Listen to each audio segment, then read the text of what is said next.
Constitution review. Aisha Buhari storms National Assembly to back creation of permanent seats for women. Well, how do you organize permanent seats for women in the National Assembly and state assemblies? How does it work out? How do you force the... By legislation. By legislation. Okay, so by legislation, you say you must have, for argument purposes, 40 women. From the review that they've just done now, we're hearing about 37 seats. Okay, fair enough. So you have 37 seats in the National Assembly. Let's take in the Senate. Which state is going to produce the 37 seats? I think it's divided according to senatorial. So you will now, okay, let us take Lagos now. So would you be telling Lagos West or Lagos Central that your senator must be a woman? Is that how you're going to do it? Maybe. It can't work. Why not? They're playing to the gallery. You can't force things like that on the voters.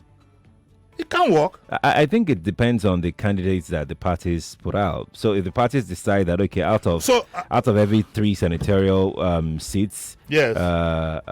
Available to us, we put out 1 woman and two male candidates. The party could jolly well lose that seat if the opposing party doesn't do the same. Unless you are ready to legislate that, okay, in Lagos State, either by rotation or whatever, Lagos East senator must be a woman, and that is unfair. You can't do that. It's undemocratic. I like for us to look at this from both sides, right? Yes. I also think that the political space doesn't make it very easy.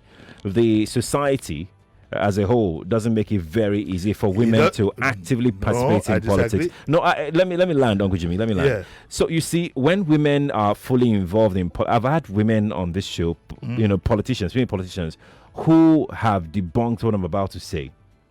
But then it's still what is obtainable. It's a general perception out there that when a woman goes into politics, the woman is seen as a loose woman, the woman who can't take care of her home, the woman who has abandoned her responsibility to other people, that the woman who stays out at night, 3 a.m., 4 a.m., because that is usually the time that these politicians do their meetings and the real decisions are made.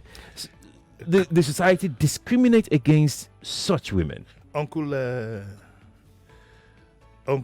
your name just went out of my head. Sheriff. Uncle Sheriff. Yes. Was the late Ransom Kuti seen as a loose woman? Was the late... adjust your seat very well. I see you adjust yourself. Yes. Was the late... A woman who is loose. A woman who is not loose, period. There are loads of women in politics today. You cannot, by any imagination, describe them as loose. You cannot. Those days are gone. Women are ready to go side by side with the men. The truth is, politics is difficult for anybody. No, I think it's more difficult for women. But even it's difficult for...